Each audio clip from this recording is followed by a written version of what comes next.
Bita chinois tasu defiye tosu du pego. Biti batansu pia pa koto penta sinti diho. Biti bon tunsi defiye toko ya beton kafu yuko. Les adorables des mams c'est pour faire qui sinto. Defiye ko beto poto les abaku que des mams c'est peng song c'est pito. Peng song c'est pito c'est defiye konsupa.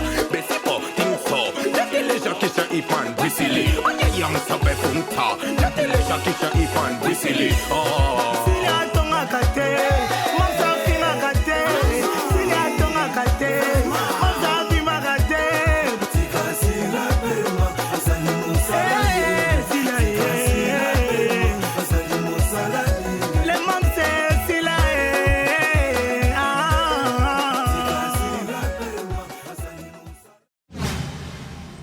Bienvenue.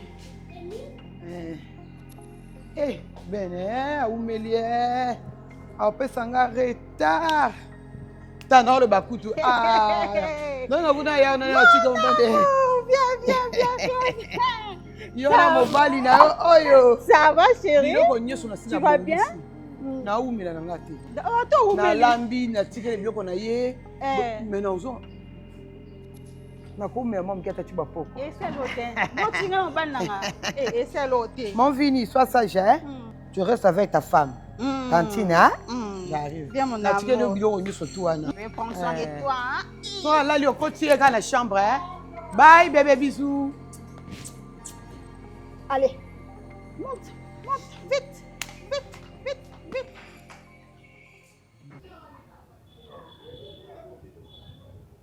Oh, pasteur. Mais... Abandé ko benga eka mobali na nga. Ngapi na bandé ko benga eka ka. Moi c'est vini, voisine na biso ya kala. Tous enfants de place mo mais nebe te ki comme ça qui on tient makambo spiritualité comme ça mwana na nga mobali na ya butu. Mama. Sois pas moningai. Ma bokilo boni, bokilo na ngai. Kaka bongo. Boni mobali na ngai. Ngapela bisi mobali. Ici azabi. Kasa bande pe ko yo mona pe. Au moins pas jouer. Mobali na ngai kana sobe mikate na kwa pa sombeli e pe ba kei ba steki. Même si monde spirituel est fonctionnel kana maloba. Donc quand maloba na banda ikoloba na robimisa wana azunga pe azunga voisine biso. Oui, yo mona ki voisine aza gentil. Mazaki na bondoki. Amona qui est toi la moine na banana bon moine c'est comme cela que la dame a kenda spirituellement a fond les portes tant ya so ba mobile nanga bino bozo ndima bo benge pe tant moi si na yo ya zo le lolobi maman nani ya ko mtala mobile no nenga zo lela elle s'est servie de tout ça a kena mokili ya molimo a imposer yango et donc spirituellement c'est cette donc ngana koma mobile na ye malembe papa donc ngana koma mobile na ye donc basi nyonso o bakimakanga ye mutu arepusaka bango kaka ndenge nzambe alakisaki likambo ya femme de nuit. Maman nayebisaki yo awa l'autre fois na kati ya salon tofai na salon na bisi mama ti ozomemisa maloba ke lokola mwasi na yo akei okokufa. Je t'avais dit maloba ezalaka na pouvoir mama. Maloba ezalaka na pouvoir. Non, maman, faut changer maloba te. Olobaki na nga okokufa, mwasi akei okokufa. Siko, omoni maloba ya voisine, ngai mwana mukie, elati nzoto, et puis aujourd'hui je souffre. Na makambo, ebana na munoko, naza mobali na ye et tout. Yo inconscient. Et puis petit que j'étais. Mwana mukie papa. Maman, le monde spirituel. Il faut savoir condamner certaines paroles, maman. Maman. Attendez. Moi, la noire, maman, tu vas où? Vina ngamo bibebe bilikola mwana mwasi wana na likambo na ebité. Azuma lo balati et toi comme si on dirait prier za makambo prier za makambo. Grâce s'il te plaît. C'est seulement pasteur oyebaki combien na souffrir na makambo ya relation pour na mwasi. Si seulement vous saviez combien na souffrir. Nava na maboko pendant que ye mutango azali en vie amemi vie nanga bolingo bitumeza nzoto te pasteur te mais qu'est-ce que tu veux faire ça processus c'est que Dieu est en train de faire soki bino boko sala ngo nzoto te problème que bino bo s'occuper na na molimo nga na oluka eto kuta na boy face à face OK wa bifa mama ngai na gana ko luka eto kuta na na place afandaka nayebi très bien place avala Mais ça va servir à quoi Pardon. Maman, bino, exactement. Luka ye na molimo, ce n'est pas un problème. Ngai na Luka ye physiquement. Frère, Vini ne le fait pas. Papa. Je t'en supplie, pardon. Et qu'on a solution mon côté, Landaï, solution mon côté. Les associations mon côté, Ephésiens 6, nous n'avons pas lutté contre la chair et le sang, mais contre les dominations. Ah, Wanzamba, maman. Mon papa. nazozanga ata kutu ndenge ya koexplike yo papa donc nalalaka kaka awa pandake nalali na ndoto na nga nazomona nazokabela voisine na nga mungwa cependant naokabela ye mungwa azozwa te na ndoto a ndoto pendant naopesa ye mungwa azoseka nga makasi nga nazotala ye nasutuka boye nzoka nde ezalaki ndoto eya nazosutuka nabalusa elongi na nga kuna na porte na ye namoni ye azotuna nga osutuki makasi boye ndenge nini sikoyo komopose nga baquestion sikoyo nakomobunda entre vi na nga réel boye na ndoto nauti kolota en tout cas ezalaki vraiment makasi mpo na ngai ezalaki vraiment makasi. Et puis déjà na ndenge ya solo boye papa akabela je comprends asungaka ye ere azalaki nango andaki kosunga ye mingi akabelaka ye mpenza ye mpe kanda komotekela bilamba omoni kaka makambo esalema na famille oyo mois passé tosaki délivrance pratiquement la même chose diable aza mabe diable méchant mpo akozi eloko nde mwa valeur so apesi ndeko wana omwa tanso eloko moko boye papa ya bavaleur ba $100 omona azopesa ba $10 ya kotekela ye biloko na ngai ya mosu nde nazali na mbongo te boye biloko ya nzoto obimisa na ndako bilamba na ngai babiju bapiesa bilamba na ngai na bandai kotekela ye. Bon, mama tendresse papa omoni bino bato bovandaka na baparcelle tolobaka bacour commune voisin bamosuku bakendaka plus loin nazozonga na mungwa bamosuku bakendaka plus loin voisine alambi azwi biloko oyo alambi apesi mosusu kuna ye alia ye mpe azwi ya ndako na ye apesi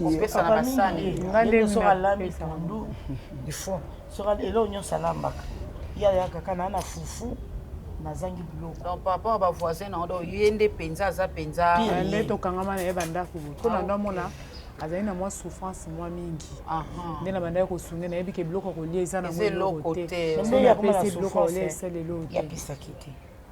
mama tendresse papa mungwa eza elembo ya bolamu ya moto le bonheur ya vie ya moto. Dans Matthieu chapitre 5 le verset 13e Jésus alobi boye soki mungwa eza lisu na saveur nango te litomba nango ekozala lisusu. Quand vous prenez la saveur de votre vie, à tout moment quelqu'un azoya kosenga yo eloko ezo constituer saveur bomengo na bino bolamu na bino pesa ngai yango yo pokoti bonnement opesi ne connaissant pas son état d'âme. Bon le vrai problème biso totalaka libanda alaka gentil et ayokelaka biso mawe makambo nyonso tokutana nango ye moto asoutenaka biso babolamu mosusu ezalaka bolamu te. Vous comprenez? Et donc le sel oyo ozali kopesa c'était pratiquement le bonheur de ta maison. Et tout ça Dieu me l'avait déjà révélé.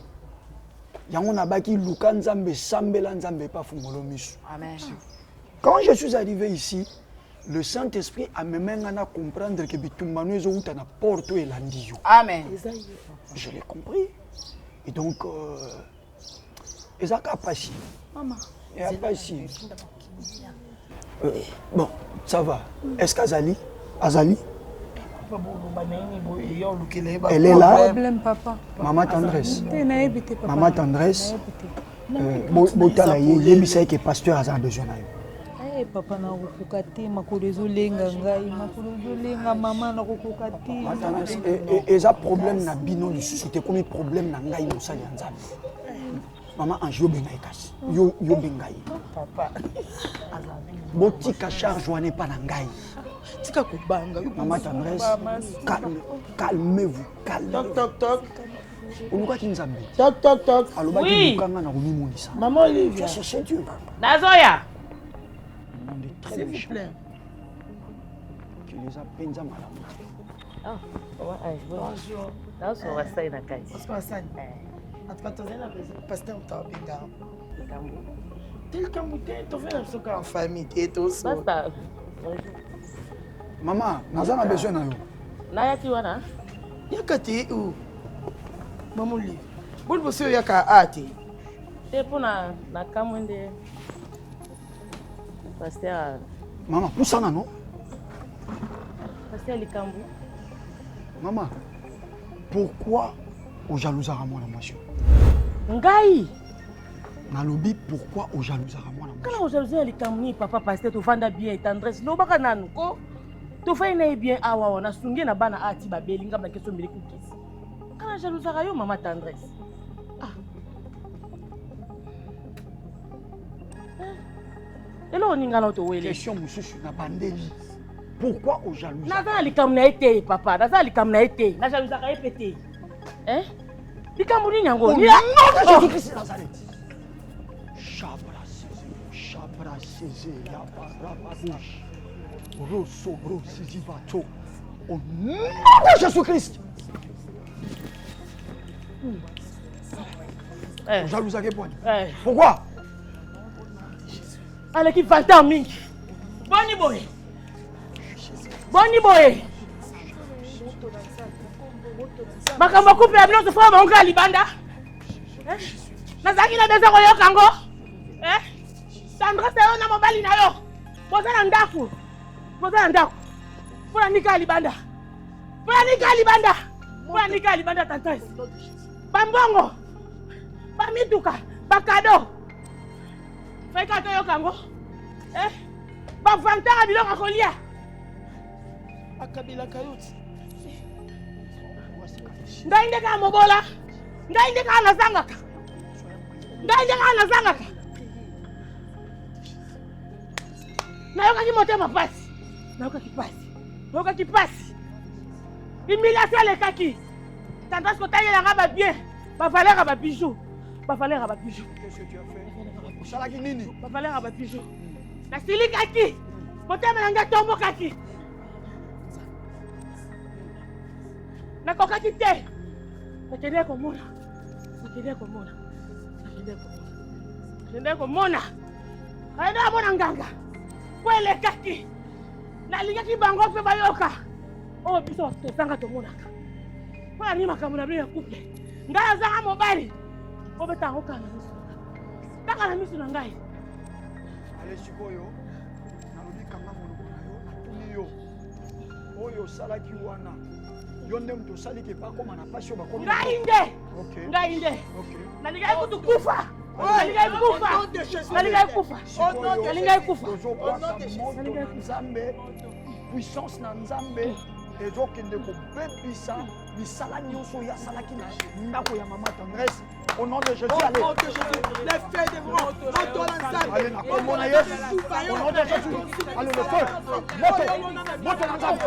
Moto, esimoyo. Au nom de Jésus, au nom de Jésus.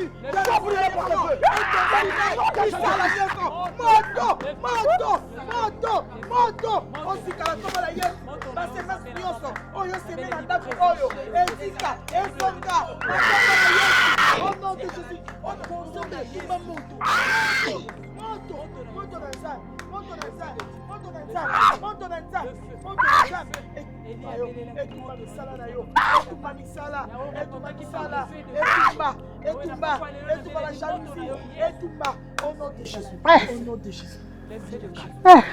reste calme.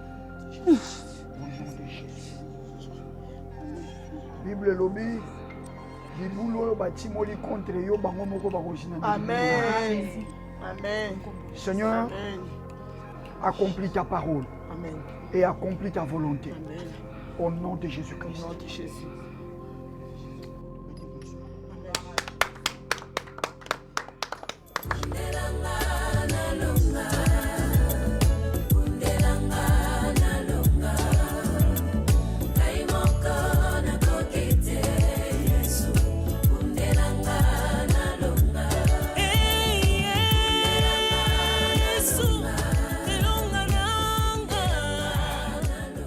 C'est un peu ça, Daddy. Mhm. Donc, Makambongo, nous avons béka au Sangolou. Ah, papa, vous avez parqué où?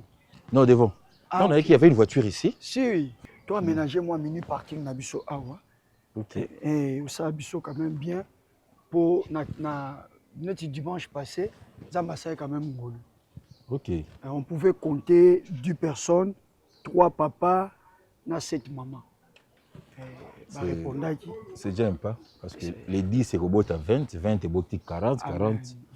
Non, mais dimanche, papa, il faut moi attendre aux autres, j'étais prêt à me déchaîner. Parce que dans le message, il y a ban moi, Mickey, tout ça, mais on est quand même responsable. Et je crois que quand nous sommes orientés, je crois de tout cœur que ça m'a ça. En fait, c'est un travail que tu viens de commencer avec Dieu. Tu n'as encore rien fait avec Dieu. Amen. Tu feras plus que ça. Et Daddy, on a profité. Il y a, quand on est dans une évangélisation, et je suis tombé sur couple n'était même pas fiancé. Hein. Je suis tombé sur une sœur, même comme pasteur. Ok. Le Seigneur a fait grâce que nous avons parole de connaissance sur elle. Autour, il y a un projet de Libala. Parce qu'il y a une difficulté, il y a un mobali à proposer Libala.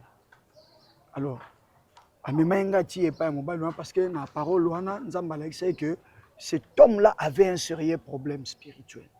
Et ce problème, c'était un problème de mari, de femme de nuit, je vous l'ai dit. C'est-à-dire, Bassi, c'est bon. Mais si vous avez une décision à rendre la relation sérieuse, un problème. Bassi, la relation fait bébé, l'homme fait quoi et simbati. Et pendant tant à prière, on a tout ça na bango. Le Seigneur a révélé que c'était la présence d'une femme de nuit. Moi, si mon roi boutou. Oui, nous avons mis à ça à maramnaye. Moi, si moi boutou zanini. Et si kaya kolele si kaba vanda. Maman moko zalaki wana. Azay ko benga ndenge zalaka mobali nangai, mobali nanga. Bango pe bandeko na ye na mama na ye, ba benga pe. So ba moni azolela bi, za to benga mwasi na yo. Soka spirituellement, c'était déjà un grand problème. Ce temps où na pesi bango révélation, ndeko wana zaki akoye ko supporter, il est rentré et pas il va coller la koluka maman wana. Le temps a commis, la dame était déjà morte. Elle existait à l'issue Koufa. Alors, il est revenu vers moi. Na profité na tout na ndadi na étape wana parce que je me sens un peu bloqué. Comment je peux procéder? Parce que là, nous avons révélé, mais ce qu'on a battu, je suis un peu bloqué. Ok, Yoka. D'abord, premièrement, la femme, le mari de nuit, c'est un domaine un peu complexe, perplexe dans le niveau spirituel. Au ceux qui ont traité en bien, ils ont retombé. C'est que moi, je te demanderai. La Bible te recommande une chose. Dans Jérémie 33. Invoque-moi. Ouais, je te répondrai. Je te répondrai. Je t'annoncerai des choses cachées que tu ne connais pas. Ouais. Mais là, tu es maintenant au télémite. Tu dois faire quoi? Or, moi, je peux te conseiller par expérience. Mais je ne peux pas t'annoncer peut-être le loco et batamiwana. Par expérience, je ne peux pas conseiller. Parce que je suis une personne à délivrance. Mais la personne qui peut mieux que ta lisoli kambouana, c'est la même personne, cette voix, Oyo, et révéla tuyo, message wana. Parce que si Dieu t'a révélé de dire que Azana va marier des nuits, et puis cette dame-là, Dieu veut faire un travail avec la personne. Mais c'est à toi, il y a que ce pas nzambe. Et de demander au Seigneur, par rapport à ces cas, je veux une précision. Dans le domaine de la délivrance, la clé de la victoire, ce sont les détails. Un détail négligé. Écoute, juste un seul détail. Ce qui est négligé, aux yeux en kakaboye, comme ça mais chaque détail respecté sur l'orientation du Saint-Esprit. Et même la délivrance, il y a mon bimanaka, il y a vie à moi. Maintenant, avec l'expérience, il y a un Dieu qui te parle. C'est pour cela que Dieu t'avait appelé. Moi, Dieu te demanderait de prier. Et moi, je demanderai aussi à mon Dieu de te révéler. Et tu verras. Dieu va te révéler.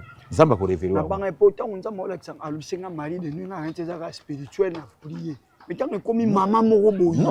tu vois que. Maintenant, comprends ce que dose il y a bitumanenge zaleli. De l'ex que si toi tu ne pries pas bien, il y a aux appels délivrés bien. Si Dieu si tu ne demandes pas une bonne orientation pas dans Zambé, cette délivrance c'est aux appels bien. Il y a un moment où musala makas aux aralango. Il y a cause plus en communion dans Zambé parce que nous avons besoin, il y a des détails dans Zambé. Donc il y a un Dieu qui va te parler. Merci. Il me convainc de te dire qu'il te parlera. Amen.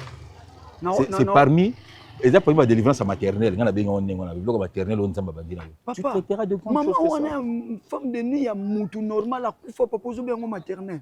Où est la université papa? Je pense qu'avec le temps on va préparer des enseignements sur ça, hein, qu'on parle sur les esprits. Eza la prière pour nayo, eza la losambo pour na bomo nayo. E matisa yo kondima nakobanga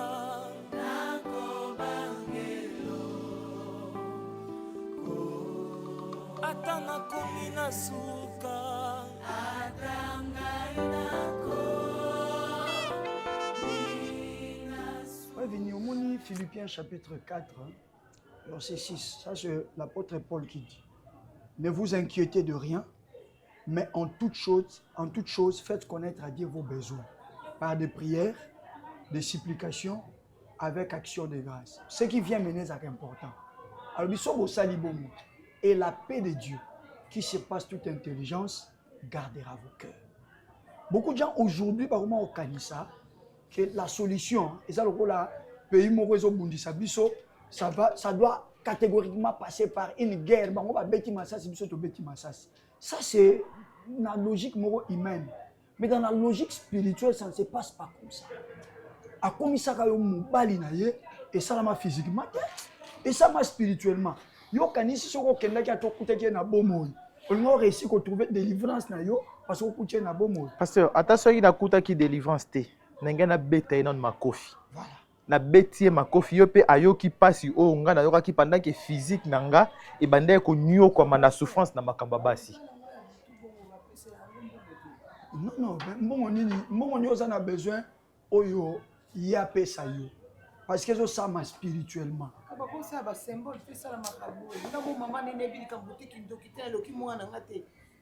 Mutalibanda kendo lokaye. Maman Thérèse, on dit biloko anso to kota, to linga sko to manosalo kirdam.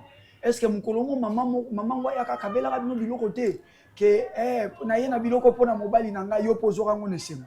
To kende molai. Quand Dieu révèle, c'est qu'il nous donne le pouvoir ya ko détruire force wana. Nazo comprendre bino. Banda bu mwana balakisa biso makasi ya Satan babombela biso makasi ya Nzambe. Même dans l'église. On te montrerait que le diable a une queue, il a des cornes. Mais jamais on te dira le pouvoir qu'il y a dans le nom de Jésus-Christ. Si on te kolibongo, tu me tournes à bakeshe belé. Ceux qui sont comme dans ma boko Yesu. Fanda kimia. Parce que Philippiens chapitre 2 verset 10 c'est le dit na kombo na Yesu ma bolongo nyo sur ça nini et au fukama. Mon frère Vini. Pasteur. Tout ce bandaki na yo processus sa délivrance. Et to comme une étape on nzamba lakisi loko e bon mama ki ya makasi. Loko nzamba lakisi ki fallait to matin na dimension de prière.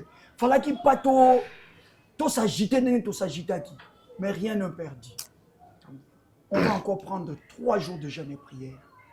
Et cette fois-ci, puisqu'on a tous les éléments, pour orienter prière comme il se doit. Amen. Nous savons que quelque chose a été fait.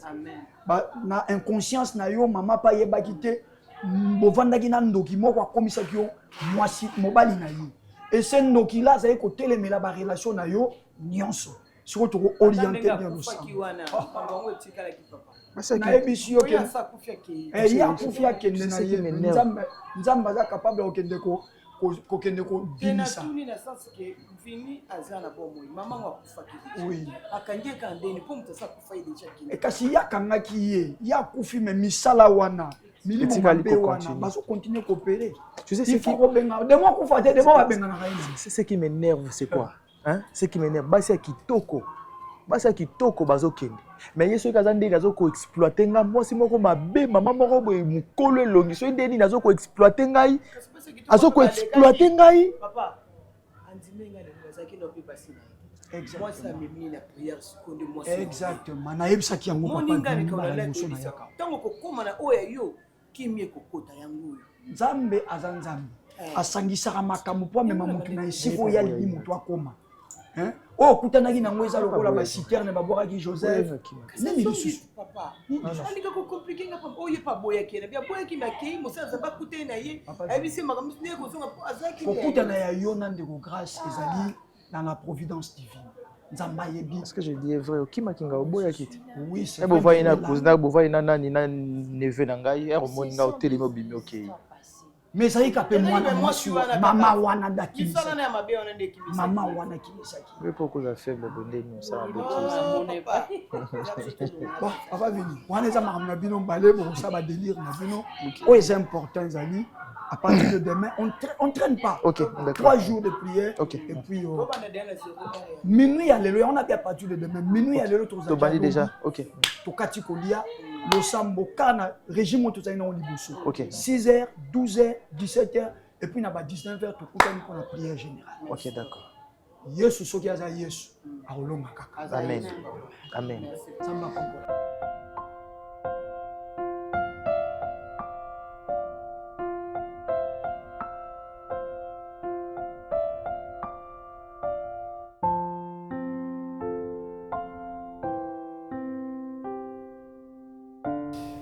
Seigneur, nous te bénissons et que tout soit pour ta gloire au nom de Jésus. Amen. Amen. Ah, papa, c'est... Oui, Daddy. Que Dieu soit glorifié. Amen. Amen, papa. Je ne pourrais pas dire que Naza étonné.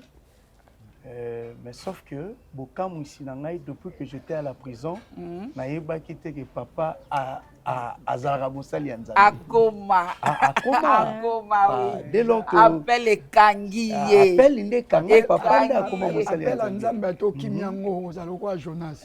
Ok. Ok, na Tarsis Mosutuki, Mbisha Sandio na Libongo à Ninive.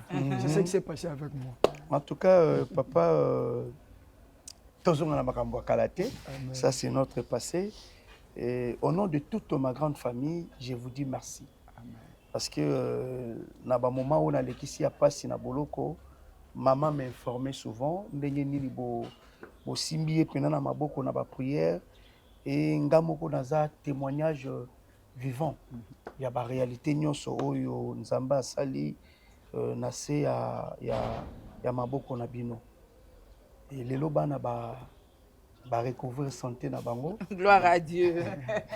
Nazoka moi ya mukene ya mukolo donc comment na bango bonne santé ezara nzambe mutako sala makambo ya minene ndengo wana. Et une autre information que je voudrais partager avec vous. Babengaki ngai na mosala mosusu ici qu'on a mekaki un fait kotika mo ba demande nanga. Et Dieu a fait grâce. Alléluia. Naba prière Nabino, je suis engagé là-bas. Oh. Je suis engagé là-bas. Les réparateurs de brèches. Amen. Nani azaka na tembeke nzambo ya salaka te. Te asalaka. Ayoka témoignage asalaka. Nani atika ko sambela po azela azwa te. Ayoka témoignage. Ayoka témoignage. Ba engagé nga kuna et puis ba pesinga poste moko ya munene o l'équipe poste oyo na bandaki ko occuper liboso. Au-delà. Lelo ndenge tozo solo la boye et batu oyo baza na organisation ya kuna na tongo ya lelo avant tokutana na kena kotala lopango oyo bapesi biso na Gombe na mama na bana tokokoma installer na Gombe. Donc bako installer na Gombe, je vis la parcelle en attendant basala moi misala ya mike de tokokanga biloko na biso awa pour que alors papa, tellement que vous êtes une bénédiction pour ma famille, vous êtes une bénédiction au Nzambe a Acheli Bossonanga, je m'étais décidé avec ma femme ensemble, Tokoti Kabino Pambati. Alors, on a Milobeli na kati na ngai papa, dont il y a du bosso. Oyo Tokosala, na bolamu oyo bino bosali biso na nzela, ya balosambo na bino, ezali kosombela etonga ya Nzambe lopango. Sombela etonga ya Nzambe lopango, esika nyonso bino botukisami bopona, moi je suis prêt à financer pour que tosomba lopango wana. Wana ezali do ya liboso nazosala na pona mosali ya Nzambe.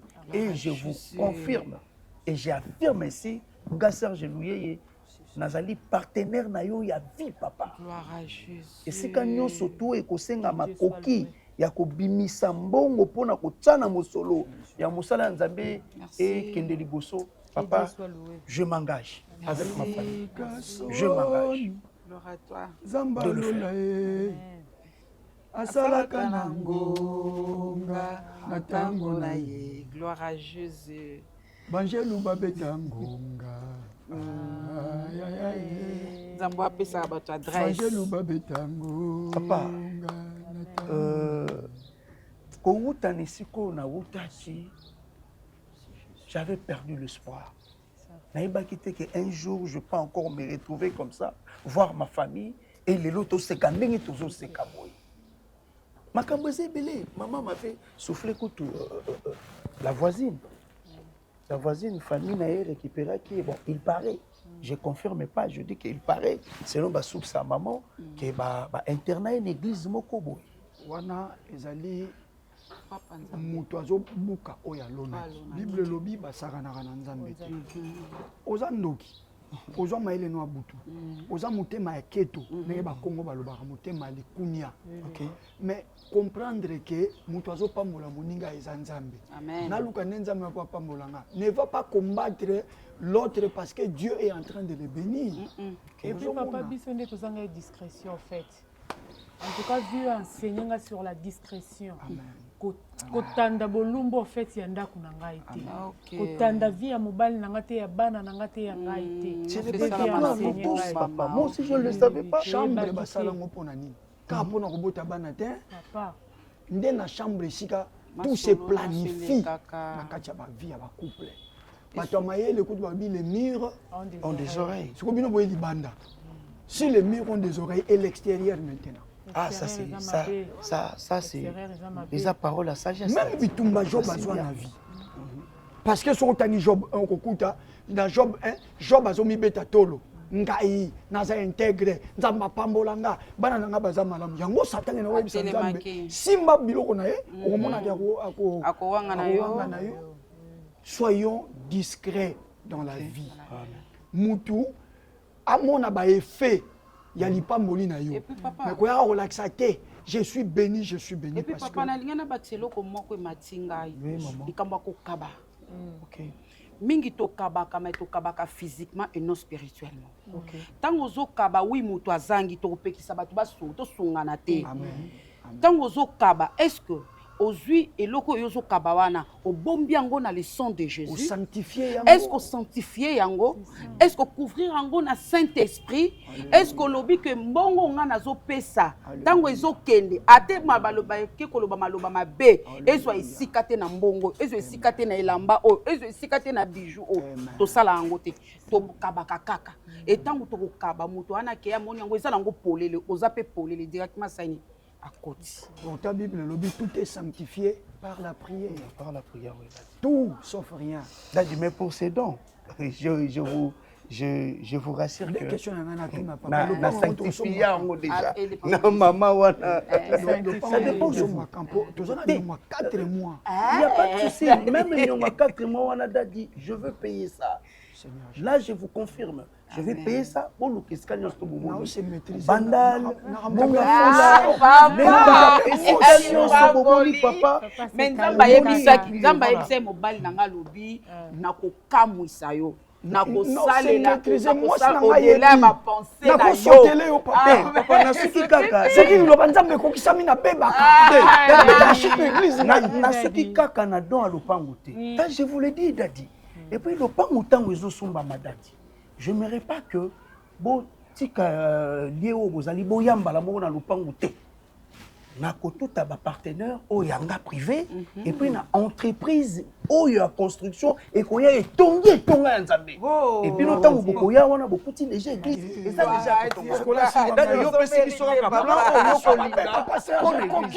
ça je voulais dire coquille papa moi je bénis le vrai voilà la maison comme ça manala la na mabele papa là je coquille to ya to kotimba la moko makambo e bandi na niveau nyonso totokisi mabondeli oza bolamu nzambe lifuta nzambe nzambe ebide bafuta ka bato skola to retraite nzamba pambola couple même si ka retraite faut que ne retraite oponi je suis prêt à financer là-bas et au que yo bondeli nzambe na yo kuna ko financer te to que nzamba il y a pas de souci nzamba pambola dino skola to retraite nzamba ko sakateur sozo sala ne suka na ngwa sala papa. Oui, pasteur. Na tenaki ya koyamba yo lisusu na ndako après ba programme nyonso ya ba prière ndenge salemi ya délivrance. En tout cas pour te dire merci vraiment. Nengaki lokola makambo ya prière ici les délivrance eleki nyonso salemi normal. Nengaki to perdre lisusu temps mingi te. Donc je tenais à ce que tu accélérer le programme de mariage. Waouh! Gloire au Seigneur. Mariage parce que ndenge tanyo so ngana koloba de mon côté na perdre temps et belé. Mais d'un côté à Bonzambe na perdre temps parce que Dieu fait des choses dans Ecclésiaste 3 verset 11. D'accord, amen pasteur. D'ailleurs on a l'ingaki to c'est un peu encore taper directement le programme de mariage. On a officialisé relation nyonso avec Maman Grâce. Amen. Pour notre voir dans la vie surtout continuer. Amen. Ah Jésus est merveilleux. Pasteur, moi je voulais vous remercier parce que grâce à l'insistance na yo soutien na yo na ndengo accompagner biso. Je savais. Parce que oui, pasteur, même quand on faisait des prières, bah jeûne à une semaine et tout, nanda on monika les longues, on a moné la caille à l'boussou. Mais tant que les cannes de délivrance vraiment. La délivrance, hein. Lorsque nous parlons de la délivrance, ezali koluka kozongi selo qu'on a état initial nango. Parce que monde tozeza monde ba vibration. Ata soki satanate, mais situation socio-économique, eko peso ba boss, eko créer ba problème. Donc nous vivons dans un monde, il y a un moment na moya lelo so imutadi ma mo sambela te. Na mituna la question, est-ce qu'on a souci à vie na ye? Oki batu pena ba ote ya ba mbrière. Est-ce qu'on a souci à vie na yo? Pour ata soki ndokite mtasimbi yo. Quand la situation est crise mondiale, quand la situation est mondiale, et qu'on continue à très mauvais dans la vie, oyo au monde que mukologie de délivrance de zongi, n'engamba salaki yo. La CPL le bimina monoko ya fiancé na yo. Alobi même pendant qu'on priait, azaki na regard mususu.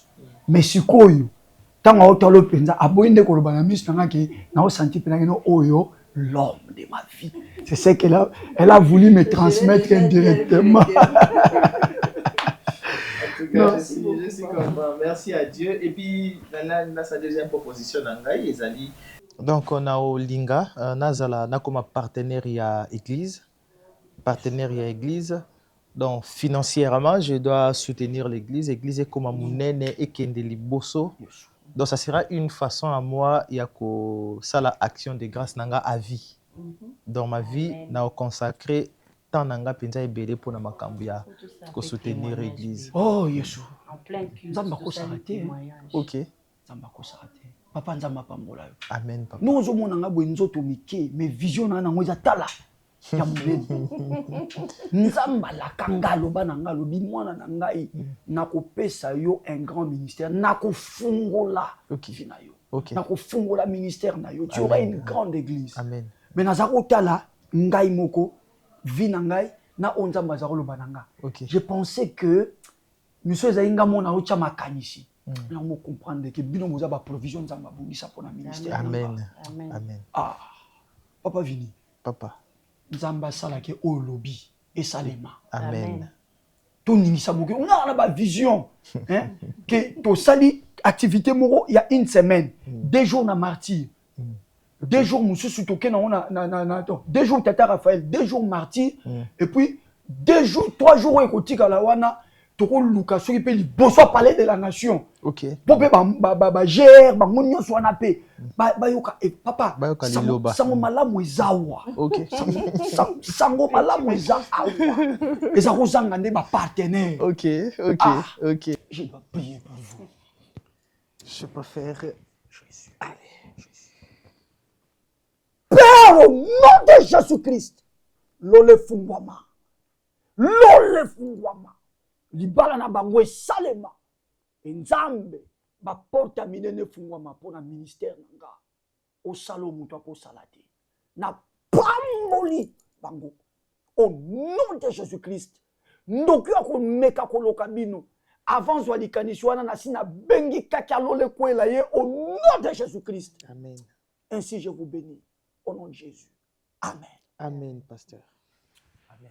Papa Vini. Pasteur. Aussi si on a appétit, hein. Je vous dis, question à tambola na ngweza la kaka nzambe ba vision na mona na kokisa ondeni. Mais ça fera un temps nzamba ko memanga toujours na ba makambo. Comment on peut sa provision? Kinshasa ko découvrir que nzamba abenga dose. Kinshasa ko découvrir que nzamba abenga dose. Nous allons prêcher Jésus. Jésus sans mélange. Maman nana petite mais na kolia quand même. Na kolia pona nzamba sali na vie na bino. OK. Ya fonalia. D'accord, pasteur. Mama Silia azali koya.